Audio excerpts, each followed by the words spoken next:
Salut à toutes et à tous. Les astronomes ne manquent pas d'idées pour faire des observations très intéressantes. La technique de l'occultation d'étoiles est bien connue pour analyser l'atmosphère d'une planète par le spectre d'absorption de la lumière d'une étoile lointaine. Mais le 1er février 2016, une équipe a profité non pas d'une occultation d'étoiles, mais de 3 étoiles parfaitement alignées pour analyser avec la sonde Cassini l'atmosphère de Titan en profondeur et sur une large zone en latitude. Et ce n'étaient pas n'importe quelles étoiles, les 3 étoiles de la ceinture d'Orion. Ils publient leurs résultats dans la revue de planétologie Icarus, un article qu'ils ont simplement intitulé « Titan Occultations of Orion's Belt Observed with Cassini UVs ». Astronomie, astrophysique, cosmologie, astroparticules. Ça se passe là-haut, par Eric Simon.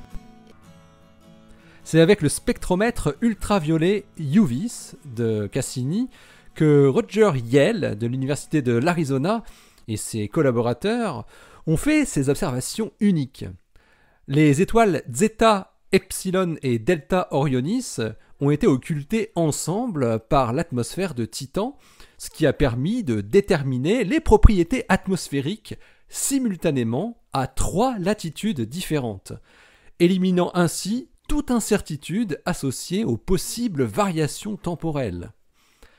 Les occultations UV contraignent la composition atmosphérique sur une large gamme d'altitudes s'étendant d'environ 350 km, où elles se superposent à des mesures antérieures obtenues dans l'infrarouge, et jusqu'à plus de 1000 km, où elles se connectent aux mesures in situ publiées en 2009.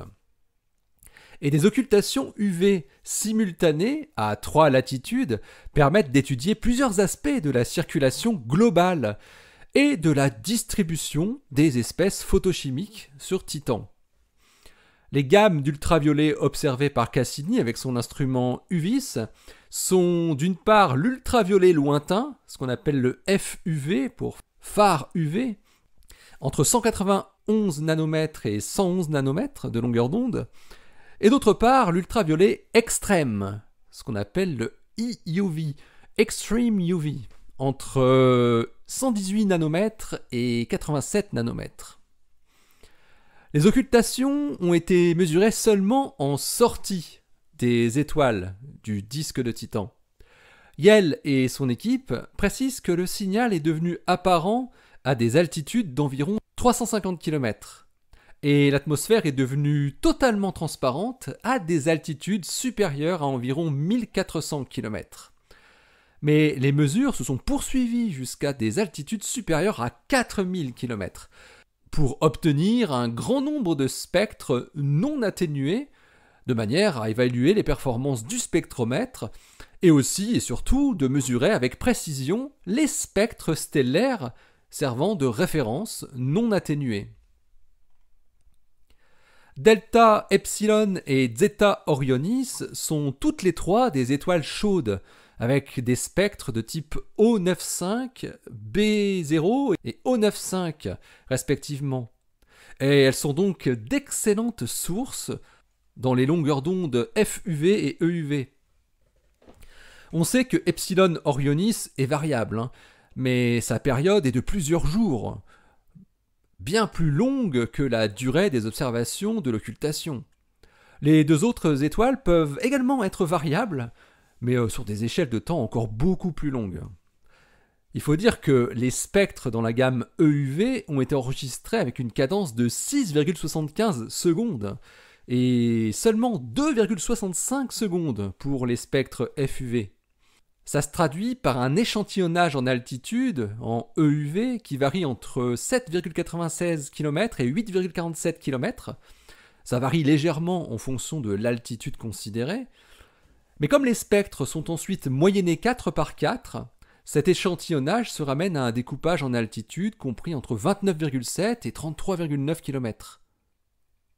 Pour les canaux FUV, les chercheurs font en sorte de travailler avec les mêmes découpages d'altitude. Les spectres sont plus fréquents, mais ils sont moyennés 10 par 10 pour améliorer le rapport signal sur bruit, ce qui produit un découpage en altitude compris entre 26,5 et 31,3 km. Les spectres d'absorption EUV mesurent les abondances en diazote N2, en méthane CH4 et en HCN. À partir de la mesure de N2, les chercheurs peuvent contraindre la structure de l'atmosphère. Ils déterminent comme ça les fractions molaires des espèces d'hydrocarbures et de nitrile. Ils peuvent ensuite faire une comparaison fine avec les modèles photochimiques, ce qui mène à distinguer une différence entre les variations latitudinales de composition et les variations latitudinales de température. Les spectres FUV ne montrent aucune raie de l'azote N2, mais en revanche de nombreux autres composés hydrocarbonés et azotés. Le CH4, le C2H2, le C2H4, le C2H6, le C4H2, le C6H6, le HC3N et aussi le HCN, ainsi que des aérosols. Le CH4 et le HCN sont visibles dans les deux plages de longueur d'onde, mais beaucoup moins clairement dans la zone FUV. Yale et ses collaborateurs peuvent ensuite regarder comment évoluent les teneurs de ces différents composés au cours de l'occultation, c'est-à-dire pour différentes latitudes simultanément et pour des altitudes différentes au cours du temps par pas d'une trentaine de kilomètres. Zeta Ori a ainsi été scanné à des latitudes comprises entre 14 et 26 degrés dans l'hémisphère nord, Epsilon Ori, elle, dans la zone entre 27 degrés et 36 degrés, et Delta, elle, entre 39 degrés et 46 degrés. En termes d'altitude, les trois étoiles permettent de scruter la même plage, entre 400 km et 1400 km de la surface de Titan. Dans ces mesures, pour chaque valeur d'altitude atmosphérique, 3 latitudes séparées d'environ 12 degrés ont pu être observées simultanément. Yale et son équipe en tirent des informations précieuses sur la structure de l'atmosphère du satellite de Saturne.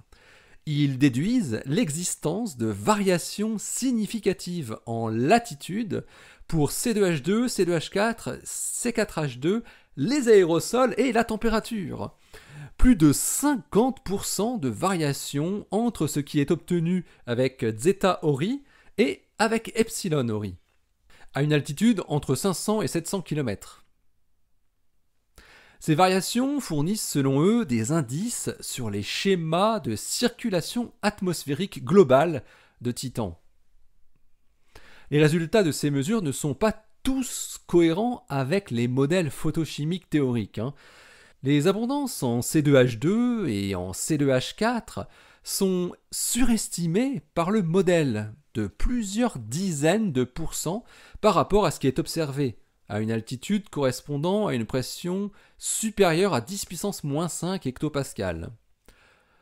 L'abondance en C4H2 et en C6H6 sont quant à elles sous-estimées par le modèle théorique, par un facteur 2, à toutes les altitudes pour le premier, et seulement pour les pressions inférieures à 10 puissance moins 5 hectopascales pour le second.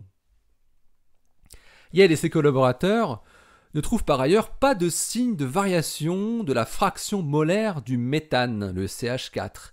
Elle est mesurée à une valeur proche de 1% aux altitudes inférieures à 950 km, cohérente avec des valeurs publiées en 2014, issues de mesures de Cassini, avec son instrument INMS. Mais elle est inférieure aux mesures in situ de la sonde Huygens qui avait été publiée en 2010. Alors quant aux estimations de température déduites des trois occultations, elles apparaissent cohérentes jusqu'à une altitude de 1100 km, puis divergent à plus haute altitude, ce qui avait été déjà précédemment observé par l'instrument INMS de Cassini. Le tracé du profil de température montre des perturbations grosso modo périodiques, que les planétologues estiment pouvant être dus à la présence de phénomènes de marée atmosphérique. L'article de Roger Yell et ses collaborateurs est donc paru dans Icarus, le volume 368, daté du 1er novembre 2021. Et oui, la publication en ligne est bien plus précoce que la publication écrite. Allez, d'ici la prochaine, portez-vous bien, restez bien les yeux vers le ciel. Vous pouvez regarder Saturne au très petit matin, vers 3-4 heures du matin, si vous avez le courage. Et donc restez bien les pieds sur terre. Hein. Allez, salut!